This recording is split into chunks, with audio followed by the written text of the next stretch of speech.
The royal kids and the star's lost Twinkle. One warm evening, the sounds of happy play echoed through the royal family's castle's inner yard as Sir Lucas and Princess Elsa chased each other after a delicious dinner. They giggled and laughed as they chased each other through the castle's garden. Lucas, the brave knight, dodged behind a rosebush while Princess Elsa twirled past a fountain. They were playing their favorite game, castle tag, where the castle walls were the perimeter. Their play continued until the sun began to set. Tired from their running and laughter, they laid down on a soft patch of grass in the inner yard and looked up at the night sky, mesmerized by the beautiful, sparkling stars. The stars looked like a million tiny diamonds scattered across a cozy, dark blanket. As they watched, a single star streaked across the sky, leaving a brilliant trail of light behind it, and fell into the dark, distant forest. Princess Elsa gasped.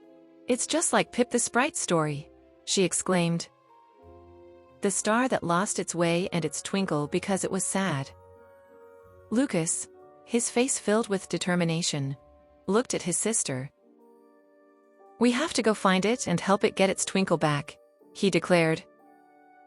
The next morning, the brave kids woke up early, their hearts set on their mission. They quietly packed a small basket with some juicy berries, slices of cheese, and a small pouch of fresh water for their journey. They then went to find their parents, who were enjoying a peaceful morning with tea on a grand balcony, bathed in sunlight and overlooking the shimmering big blue lake. "Mom, Dad, we need to go on a quest," Lucas announced, his voice filled with purpose. "We saw a star fall into the forest last night, and it lost its sparkle," Elsa added, her eyes serious. "We need to help it shine again." The king and queen listened, their faces glowing with pride. "That's a very kind and brave thing to do," the queen said, her voice soft and full of love. "Remember that helping others, no matter how small the act may seem, always fills the world with a little more light and happiness." The king nodded, a warm smile on his face. "Your mother is right. The greatest strength is found not in the sword we wield, but in the kindness we show to those in need." He then gave them his blessing, reminding them to stay safe. With their parents' blessings and their bellies full, their first stop was the mountaintop to find their friend, Fyodor the dragon. The dragon was excited to see his friends again, and he listened intently as the children explained their quest. "We need to go to the forest where the star fell," Lucas explained, his hands gesturing widely. "I will take you there, my little friends," Fyodor rumbled with his deep voice. "A star's twinkle is a powerful thing, and we must help it shine again." With a brave nod, Fyodor gently knelt down so the children could climb onto his sturdy back. With a mighty flap of his wings, he lifted into the sky. They soared gracefully over the gleaming surface of the big blue lake and headed toward the forest. "It went that way, Fyodor," Lucas shouted, pointing with a determined finger. "I saw its brilliant trail of light lead right to that clearing with the tall, ancient trees." It didn't take them long to find the little star on the forest floor, nestled sadly among some mossy rocks, thanks to Lucas's sharp eyes. The star was quiet and still, and its beautiful sparkle was completely gone. Lucas and Elsa carefully scooped the star into their hands. "Don't you worry, little friend," Elsa whispered, her voice full of kindness. "We are here to help you get your beautiful twinkle back." Fyodor, with the kids and star on his back, then flew high into the sky, above the clouds.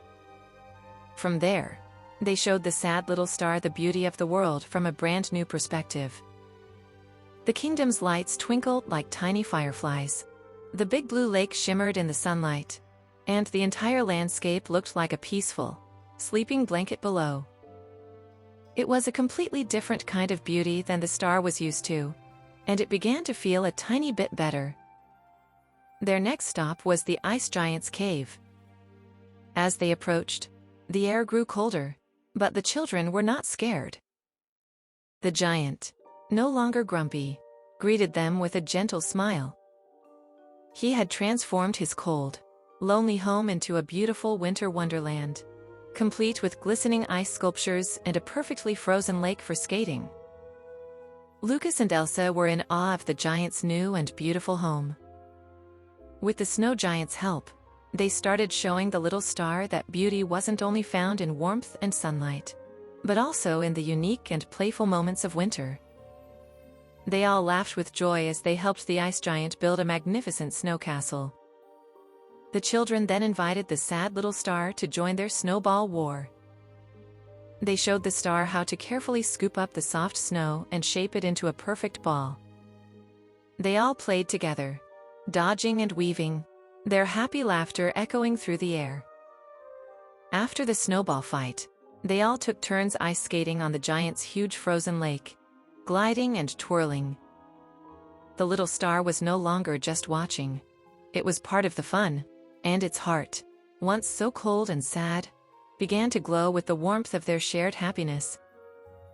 They climbed back onto Fyodor's back and flew to Pip the sprite's glade. Pip was overjoyed to see them. She then proudly listened as the children explained their quest. With her magical music, she taught them that music is a form of light that can bring comfort, happiness, and peace to others. She sang a special, heartfelt lullaby to the star, a song about all the beautiful lights of their world, the dancing moonbeams, the glowing fireflies, the warm campfire, and the laughter of playing children. The little star, having now seen the beauty of the world from above, experienced the joy of a winter wonderland, and felt the peaceful comfort of Pip's music, was ready to shine again. As they prepared to go home, the star's twinkle returned, brighter than ever before. "Thank you, my friends," the star whispered, its voice filled with joy. "You showed me so many beautiful things. My heart is full of light, and I am ready to go home now." Then with a joyful whoosh, it flew back into the sky, leaving a glittering trail of stardust behind it as a thank you to its new friends. Lucas, Elsa, and Fyodor watched in awe as the little star soared higher and higher. The glittering trail of stardust shimmered in the night sky, and they felt the star's gentle, happy light surround them, a warm and peaceful feeling that filled their hearts. Fyodor then flew Lucas and Elsa back to the castle. They were tired, but incredibly happy. When they arrived home, their parents were waiting for them, and they were proud of their children's brave and kind hearts. The king and queen thanked Fyodor, who, with a warm rumble, praised their children's courage and kind spirit. The family waved goodbye as their dragon friend soared into the starry sky, a gentle smile on his face. Their grand quest was finally complete, and a delicious, warm dinner was ready and waiting for them inside. After finishing the warm and delicious dinner, the tired but happy family tucked themselves into their cozy beds.